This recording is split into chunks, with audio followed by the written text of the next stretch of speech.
En cuestiones de seguridad, en Proof of Work recae en las recompensas a los mineros por cada bloque creado. Es decir, los incentivos provienen del riesgo de que pierdan sus futuras recompensas por bloque. En Proof of Stake, no solo se basa en incentivos económicos para asegurar la red, sino más bien en posibles castigos por actuar maliciosamente. Para poder ser validador, se deben bloquear depósitos en garantía, que es el stake. Luego, son recompensados por ayudar a asegurar la red y mantener los nodos. Si estos actúan de forma deshonesta, por ejemplo, revirtiendo transacciones, censurando transacciones o direcciones, son susceptibles de perder gran parte o el total del stake que dejaron como castigo, y a esto se le llama slashing. Haciendo una analogía con el Proof of Work, sería como si un minero que intentó atacar la blockchain y falló se viera obligado a destruir todo su equipo de minería en lugar de simplemente pagar los costos de electricidad que gastó llevando a cabo aquel ataque fallido. Incluso pueden usar su mismo equipo de minería o hardware para atacar otras redes. No hay nada ni nadie que les impida seguir utilizando su hash power. En Proof of Stake, el atacante solo puede atacar la red en la que posee los tokens y no puede atacar otras redes o atacar por segunda vez la misma red. En el caso de ser penalizado, entonces puede perder gran parte o el total de sus monedas o tokens que están puestos en stake. ¿Cómo se recuperan Proof of Work y Proof of Stake después de un ataque? En el caso de Proof of Work, que es un sistema de minado basado en GPU, ASICs, CPU, no hay defensa y un atacante persistente puede hacer que una blockchain quede inutilizada permanentemente. Después de los primeros días, los costos del atacante pueden volverse muy bajos, ya que los mineros honestos se retirarán porque no tienen forma de obtener recompensas mientras se desarrolla el ataque. En Proof of Stake, hacer un ataque del 51% también es posible, pero para llevarlo a cabo, el atacante necesitaría controlar el 51% de los tokens de la red en stake. No solo esto es mucho dinero, sino que probablemente haría que el precio de los tokens cayera. Entonces, existen incentivos más fuertes para mantener la red segura. En Proof of Stake existe un mecanismo de defensa llamado slashing que ya está incorporado, mediante el cual una gran parte de los depósitos en garantía, en stake, del atacante pueden ser automáticamente destruidos. Las sanciones por estar desconectado son relativamente leves y equivalen aproximadamente a las mismas recompensas que hubiesen generado o ganado por estar conectados. Para otros ataques más difíciles de detectar, ejemplo, el 51% que censura a todos los demás, la comodidad puede coordinarse en un soft fork en el que los fondos del atacante se destruyen, no se requeriría un hard fork. La comunidad puede eliminar a los validadores deshonestos que están atacando la red. Esto es posible ya que se puede saber quiénes son los validadores en la red que están actuando maliciosamente, porque hay una dirección pública adjunta a cada depósito en stake y por lo tanto a cada nodo. Críticas a la seguridad. Una de las frecuentes críticas hacia Proof of Stake es el hecho de que los validadores con más token en stake serán elegidos para crear bloques y recompensados más frecuentemente, volviéndose así más ricos y concentrando el poder. Pero este problema también afecta a Proof of Work.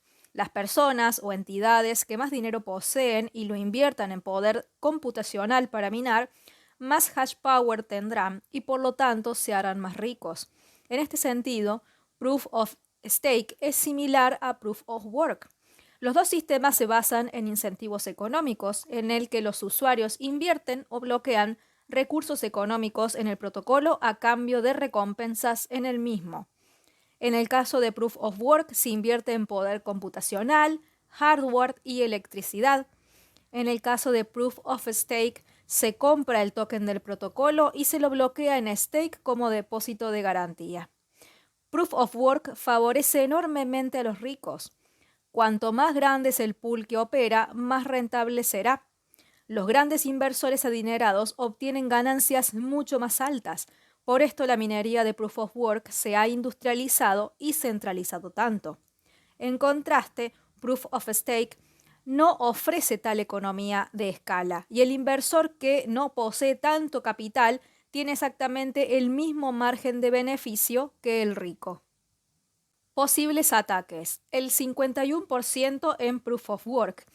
Ejemplo, un grupo de mineros que controlan el 51% del hash power actúan para atacar la red, con la capacidad de minar la mayoría de los bloques. Los mineros atacantes pueden causar forks en la blockchain, transacciones de doble gasto o ejecutar ataques de denegación de servicio contra transacciones o address específicas.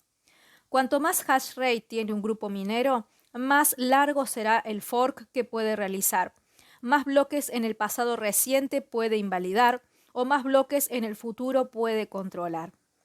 Para crear bloques maliciosos pero válidos de manera consistente, necesitaría más del 51% del hash power de la red para vencer a todos los demás, y el gasto de energía incluso podría superar a las ganancias que obtendría en un ataque. Algunos de los ataques en 51% podrían ser, por ejemplo, denegación de servicios. Se da cuando el atacante, con la mayoría del hash power, puede ignorar transacciones específicas de otras direcciones. Si están incluidas en un bloque creado por otro dinero, el atacante puede forkear la red y eliminar ese bloque, excluyendo las transacciones específicas. El doble gasto. Cuando el atacante hace que los bloques previamente confirmados se invaliden, abriendo la posibilidad a recuperar esos tokens ya enviados y volverlos a gastar. Hay un antecedente de un ataque del 51% que ocurrió en julio del 2014, un pool de minería llamado Gash, que hoy está extinto, controló más del 51% del hash rate en Bitcoin por un periodo corto de tiempo. Pero los mismos usuarios abandonaron rápidamente el pool para disminuir el hash rate concentrado y evitar el eventual ataque a la red. A raíz de este evento, Peter Todd, un conocido desarrollador de Bitcoin, vendió el 50% de su posición en Bitcoin, argumentando su preocupación. Este evento pudo ser exitosamente evitado. En cuanto a la escalabilidad, Proof of Work no es fácilmente escalable. Cada bloque minado está limitado a contener una cierta cantidad de transacciones. En Ethereum, unas 13 transacciones por segundo y en Bitcoin, unas 7 transacciones por segundo aproximadamente. Entonces, si hay transacciones pendientes que no logran entrar en un bloque, se retrasarán y el usuario deberá esperar a la creación de un nuevo bloque o deberá en un principio gastar más fees para que los mineros elijan su transacción. Si bien Proof of Stake no resuelve por completo el problema de la escalabilidad, traerá consigo implementaciones como por ejemplo el sharding, el cual reducirá la congestión de la red y aumentará las transacciones por segundo mediante la creación de nuevas chains, conocidas como shards, en donde cada shard tendrá un conjunto de nodos creando y validando bloques. Con Ethereum 2.0, el sharding dividirá la blockchain en 64 chains nuevas, llevando a la red a procesar 64 veces más rápido que la actual en Proof of Work. En Proof of Work no sería posible implementar el sharding, mientras que en Proof of Work se requiere sacrificar la seguridad. Para lograr escalar, en Proof of Stake no es necesario sacrificar la seguridad para lograr una mejor escalabilidad. Descentralización. Esta puede medirse por medio de varios parámetros. ¿Cuáles son los requerimientos para correr un nodo? Entendiendo a los requerimientos como que pueden ser técnicos, como hardware, o pueden ser económicos en la cantidad de tokens necesarios. ¿Es posible que la gente de a pie cuente con un nodo completo en su casa? ¿O es tan alto el nivel de exigencia que solo se guarda para unos pocos privilegiados? ¿Cuántos nodos están asegurando la red? ¿Qué porcentaje de los nodos guardan una copia completa de la blockchain partiendo desde el bloque Génesis? ¿Qué tan distribuidos se encuentran los nodos a través del mundo? ¿Están mayormente agrupados en un país o región? ¿Hay grandes empresas que controlan un porcentaje del hash rate o del stake? ¿Es posible desarrollar sobre la chain libremente o es necesario un permiso? ¿Cómo se trató la distribución inicial de tokens de la blockchain en cuestión? ¿Un porcentaje mayor al 40 o 50% de los tokens se encuentra en pocas manos? ¿O la repartija fue justa para que todos puedan acceder tempranamente? Es preciso observar qué porcentaje obtuvo la comunidad y el ecosistema para tener una visión general sobre quién cuenta con el poder mayoritario. Con respecto a Proof of Work, en general no es resistente a la censura, ya que se hace con minería con GPUs o con ASICs, que son máquinas especializadas para minar criptomonedas y son bastante costosas. Requieren de grandes cantidades de consumo de electricidad. Las compras de hardware son costosas y también se requiere un buen espacio físico de almacenamiento, como por ejemplo los pools de minerías. Entonces hay un solo punto físico de falla. Son más propensos al control y a la censura por parte del gobierno. Están abiertos al ataque del 51% si los pools grandes se juntan. Está abierta la posibilidad de confiscación o de que el país donde está establecido lo vuelva ilegal.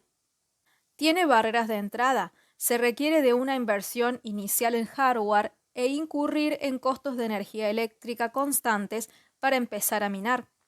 A medida que se vuelve más costoso y menos rentable convertirse en minero, la red se encamina hacia una concentración de minería en grandes pools. Estos grupos de minería podrían atacar y el único costo de un ataque a la red que tendrían es simplemente la electricidad consumida. Con respecto a Proof of Stake, cualquiera puede correr un validador teniendo la cantidad suficiente de tokens requeridos por el protocolo. Además, tiene la posibilidad de comprarlos en momentos en los que los tokens estén más baratos. Proof of Stake es más resistente a la censura. Se puede hacer con una computadora portátil sencilla o incluso a través de una VPN. Incluso los pequeños holders pueden participar en las recompensas de los validadores delegando parte de su stake. Esto requiere que confíes tus tokens a un pool, lo que significa que estás confiando en que ese pool actuará de forma honesta. Con respecto a las barreras de entrada, se requiere un mínimo para hacer stake y convertirse en validador, pero este mínimo puede ser alcanzado por personas que delegan su stake. Cuanto menor sea la barrera de entrada, más personas podrán participar, reduciendo así la centralización. Los castigos por actuar maliciosamente en Proof of Stake son mucho mayores a medida que el número de validadores crece. Esto desalienta la centralización. A diferencia de los ASICs, GPU o CPU, los tokens depositados en stake no se deprecian, tampoco van quedando obsoletos, y cuando queremos dejar de ser validadores o delegantes, retiramos el stake y estamos en poder de nuestros tokens nuevamente sin mayor problema. En Proof of Stake, el único costo en el que se incurre para asegurar la red es el hecho de no poder mover los tokens a voluntad mientras están en stake, mientras que en Proof of Work el costo de mantener el consenso es gastar electricidad real.